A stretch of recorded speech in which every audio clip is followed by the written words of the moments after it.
Hello, welcome back. C U cute kids vlog. ഇന്ന് ഞാൻ healthy കറി rice റെസിപ്പിയുമായിട്ടാണ് വന്നിട്ടുള്ളത്. ഇത് ഗീ ഉപയോഗിക്കാതെ ഉണ്ടാക്കുന്നതാണ് ഇതിൻ്റെ സ്പെഷ്യൽ. എൻ്റെ ഉമ്മയുടെ സ്പെഷ്യൽ റെസിപ്പിയാണ്. ഇത് ഡയറ്റ് ചെയ്യുന്നവർക്കും കഴിക്കാൻ പറ്റുന്ന ഒരു ബിരിയാണി റെസിപ്പിയാണ്. അപ്പോൾ എല്ലാവരും ഇത് സ്കിപ്പ് ചെയ്യാതെ തന്നെ കാണണേ. ആദ്യമായി ഇതിലേക്ക് വലിയ ഉള്ളി സ്ലൈസാക്കി അരിഞ്ഞത് ഒരു 5-6 ഉള്ളി എടുക്കാം. തക്കാളി ഒരു 4 തക്കാളി സ്ലൈസാക്കി അരിഞ്ഞത് എടുക്കാം. പിന്നെ പച്ചമുളക് ചതച്ചത്, ഇഞ്ചി വെളുത്തുള്ളി പേസ്റ്റ്. നമ്മൾ ബിരിയാണിയിലേക്ക് ഉപയോഗിക്കുന്ന റെസിപ്പീസ് തന്നെയാണ് ഇതിലേക്ക് ഉപയോഗിക്കുന്നത്. പക്ഷെ ചെറിയൊരു മാറ്റം നമ്മളെ ഗീയിലാണ്. അതെങ്ങനെയെന്ന് നിങ്ങൾ നോക്കുക. പിന്നെ അതിലേക്ക് വേണ്ടത് മല്ലിച്ചപ്പ്, പുതിന നല്ല സ്ലൈസാക്കി അരിഞ്ഞതാണ്. ഇതിലേക്ക് വേണ്ട മസാലേൻ്റെ പൊടികളാണ് മല്ലി, മഞ്ഞൾ, മുളക് പൊടി, കുരുമുളക് പൊടി, കുറച്ച് ഉപ്പും. അപ്പം മല്ലിപ്പൊടി കുറച്ച് അധികം എടുക്കാം. ബാക്കിയുള്ളതൊക്കെ നമ്മൾ ആവശ്യത്തിന് ചേർക്കാം. നാരങ്ങയുടെ ജ്യൂസും തൈരും ഉപയോഗിക്കാം ഇതിലേക്ക്. പിന്നെ ഇതിലേക്ക് മീറ്റായിട്ട് നമ്മൾ ഇപ്പോൾ ചിക്കനാണ് ഉപയോഗിക്കുന്നത്. നിങ്ങൾക്ക് വേണമെങ്കിൽ ബീഫോ എഗ്ഗോ എന്തെങ്കിലും ഇഷ്ടമുള്ളത് ഉപയോഗിക്കാം. പിന്നെ ഇതിലേക്ക് ബിരിയാണി റൈസാണ് ആവശ്യമുള്ളത്. അത് 1 കിലോനാണ് ഞാൻ ഇതിലേക്ക് എടുക്കുന്നത്. നിങ്ങൾ ആവശ്യത്തിനുള്ള ഉപയോഗിക്കാം. റൈസ് ബോയിൽ ചെയ്യാൻ നമുക്ക് ഇതിലേക്ക് ഏലക്ക, പട്ട, ഗ്രാമ്പു, പിന്നെ കുറച്ച് ക്യാരറ്റ് അരിഞ്ഞതും ഉപയോഗിക്കാം. ഇത് നമ്മൾ റൈസ് തിളപ്പിച്ച് ഉപയോഗിക്കുന്നതുകൊണ്ട് വളരെ ഹെൽത്തിയാണ്. അപ്പോൾ എല്ലാവരും ഇത് ട്രൈ ചെയ്ത് നോക്കുക. ഇനി ഇതിലേക്ക് ഇതിൻ്റെ സ്പെഷ്യൽ ഇൻഗ്രീഡിയൻ്റ് ആയ തേങ്ങയാണ്. അതായത് തേങ്ങയുടെ പാലാണ് നമ്മൾ ഇതിലേക്ക് ഗീന് പകരമായി ഉപയോഗിക്കുന്നത്. അപ്പോൾ ഒരു തേങ്ങ ഫുള്ളായിട്ട് ഇതിലേക്ക് ഉപയോഗിക്കാം. ഇതിൻ്റെ തേങ്ങാപ്പാലാണ് നമ്മൾ ഉപയോഗിക്കുന്നത്. ഇനി നമുക്ക് ഇത് ഉണ്ടാക്കി നോക്കാം. ആദ്യം തന്നെ ഞാൻ കുക്കറിലാണ് ഉണ്ടാക്കുന്നത്, കാരണം പെട്ടെന്ന് തന്നെ ദമ്മായിട്ട് കിട്ടും. അപ്പോൾ ആദ്യം കുറച്ച് ഓയിൽ ഒഴിച്ചതിന് ശേഷം അതിലേക്ക് വലിയ ഉള്ളി ചേർത്ത് നല്ലോണം വഴറ്റിയെടുക്കാം. നല്ല ബ്രൗൺ കളറാവണ വരെ വഴറ്റിയെടുക്കാം. കുറച്ച് ഉപ്പിട്ടാൽ നല്ല വഴണ്ട് കിട്ടും, വേഗത്തിൽ തന്നെ വെന്ത് കിട്ടും. അപ്പോൾ കുറച്ച് ഉപ്പിട്ട് നല്ലവണ്ണം ഇളക്കി കൊടുക്കാം. ഇതിൻ്റെ ഉമ്മാക്ക് വേണ്ടി സ്പെഷ്യലായിട്ട് ഉണ്ടാക്കിയ ഒരു റെസിപ്പിയാണ്. അത് വേറെ ഉള്ളവർക്ക് അറിയുമെന്ന് എനിക്കറിയില്ല, പക്ഷെ നിങ്ങൾ എന്തായാലും ട്രൈ ചെയ്ത് നോക്കണം ഇത്. അപ്പോൾ ഇതാ നമ്മുടെ ഉള്ളിയൊക്കെ നല്ല ബ്രൗൺ കളറായി വന്നിട്ടുണ്ട്. ഇനി ഇതിലേക്ക് ഇഞ്ചി വെളുത്തുള്ളി പേസ്റ്റും പച്ചമുളകും ചേർക്കാം. ഇതിൻ്റെ പച്ചമണം മാറുന്നത് വരെ നമുക്ക് നല്ലവണ്ണം വഴറ്റിയെടുക്കാം. എന്നിട്ട് ഇതിലേക്ക് നമ്മൾ ആവശ്യത്തിനുള്ള തക്കാളിയാണ് ഇടുന്നത്.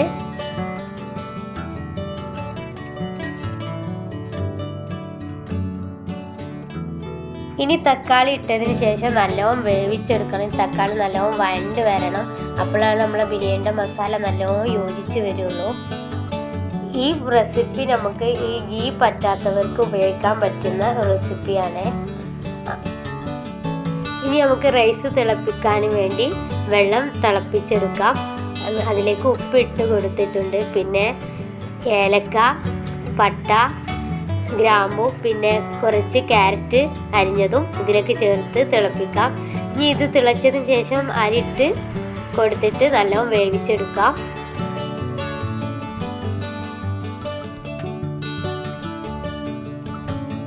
ഇത് ബിരിയാണിനെ പോലെ തന്നെ നല്ല ടേസ്റ്റുള്ള ഒരു റൈസാണ്. ഇത് കറി റൈസ് എന്ന് പറയുന്നേ ഉള്ളൂ, പക്ഷെ ബിരിയാണിൻ്റെ പോലെ തന്നെ ടേസ്റ്റാണ്. അപ്പം നമ്മളുടെ തക്കാളിയൊക്കെ വന്നിട്ടുണ്ട്. അപ്പോൾ ഇതിലേക്ക് നമ്മളുടെ മസാലകൾ ചേർക്കാം. നമ്മളെ പൊടികൾ മല്ലിപ്പൊടി, മഞ്ഞൾപ്പൊടി, മുളക് പൊടി, പിന്നെ കുരുമുളക് പൊടി ഒക്കെ ചേർത്ത് നല്ലവണ്ണം വഴറ്റിയെടുക്കാം. ഇത് നല്ലവണ്ണം യോജിച്ചതിന് ശേഷം നമ്മൾ തൈര് ഇതിലേക്ക് ചേർക്കാം. തൈര് 1 കപ്പ് തൈരാണ് ഞാൻ ഉപയോഗിക്കുന്നത്. പിന്നെ നിങ്ങൾ പുളിക്കനുസരിച്ച് ടേസ്റ്റ് നോക്കിയിട്ട് ഇതിലേക്ക് ഒഴിക്കാം. പിന്നെ അതുപോലെ തന്നെ നാരങ്ങ നീരും ചേർക്കുന്നുണ്ട്. അപ്പോൾ ഇത് നല്ലവണ്ണം യോജിപ്പിച്ചെടുത്തതിന് ശേഷം പുളി കുറവാണെങ്കിൽ കുറച്ചും കൂടി തൈര് ഒഴിക്കാം. ഇനി ഇതിലേക്ക് വൃത്തിയാക്കി വെച്ച ചിക്കൻ ചേർക്കാം. എന്നിട്ട് നല്ലവണ്ണം ഇളക്കി യോജിപ്പിച്ചതിന് ശേഷം ഒന്ന് വേവിച്ചെടുക്കാം. ചെറുതായിട്ടൊന്ന് വെന്താൽ മതി. എന്നിട്ട് നമ്മുടെ സ്പെഷ്യൽ ഇൻഗ്രീഡിയൻ്റ് ആയ തേങ്ങാപ്പാൽ ഇതിലേക്ക് ഒഴിക്കുക. എന്നിട്ട് ഇത് ഒഴിച്ചതിന് ശേഷം ഒന്ന് യോജിപ്പിച്ചതിന് ശേഷം ഇതിലേക്ക് മല്ലിച്ചപ്പ്, പുതിന എന്നിവ ചേർത്ത് ഒന്ന് തിളപ്പിക്കാം. ഇനി ഇത് തിളച്ചതിന് ശേഷം ഇതിലെ തേങ്ങാപ്പാലിൻ്റെ കറി, അതായത് ഇപ്പോൾ ഒരു കറി രൂപത്തിലായി വന്നിട്ടുണ്ടാവും, നമ്മൾ ചിക്കൻ കറി രൂപത്തിലായി വന്നിട്ടുണ്ടാവും. അപ്പോൾ ആ കറി ഉള്ള ആ വെള്ളം, ആ തേങ്ങാപ്പാൽ വെള്ളം നമുക്ക് വേറൊരു ബൗളിലേക്ക് മാറ്റിയെടുക്കാം. ഫുള്ളും തേങ്ങാപ്പാലും മാറ്റിയെടുക്കാം.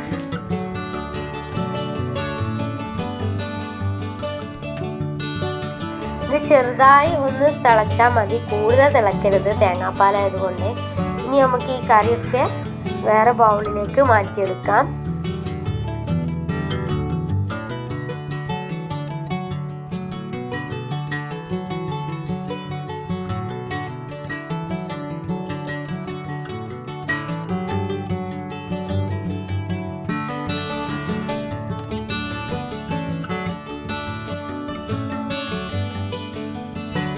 അപ്പോൾ എല്ലാ കറികളും ഞാൻ മാറ്റിയെടുത്തിട്ടുണ്ട്.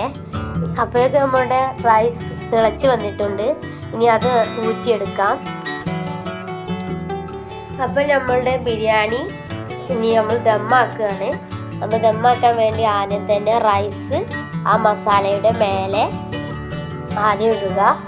എന്നിട്ട് നമ്മൾ ഈ റൈസ് ഒരു അത്യാവശ്യം ഇട്ടതിന് ശേഷം നമ്മൾ നേരത്തെ എടുത്ത് വെച്ചിരിക്കുന്ന കറി ഉണ്ടല്ലോ, തേങ്ങാപ്പാൽ കറി, ആ കറിയാണ് ഇനി ഇതിൻ്റെ മേലെ ഗീക്ക് പകരം നമ്മൾ ചേർക്കുന്നത്. അപ്പോൾ മനസ്സിലായല്ലോ ഗീ നമ്മൾ ഉപയോഗിക്കാതെ എങ്ങനെയാണ് ഈ ബിരിയാണി ഉണ്ടാക്കുന്നതെന്ന്.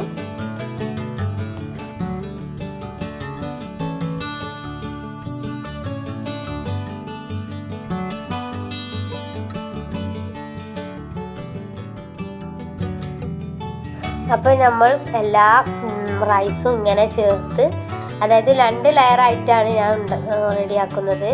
ആദ്യം ഒരു ലെയർ വെച്ച് പിന്നെ അതിലേക്ക് കറി നല്ലവണ്ണം ഒഴിച്ച് എല്ലാവർക്കും ഒഴിച്ച് പിന്നെയും റൈസ് ഇട്ട് അതിലേക്കും കറി ഒഴിച്ച് വെച്ച് ഇനി ദമ്മാക്കി നമ്മൾ കുക്കർ അടച്ച് വെച്ച് വിസിൽ ഊരി വെക്കാം.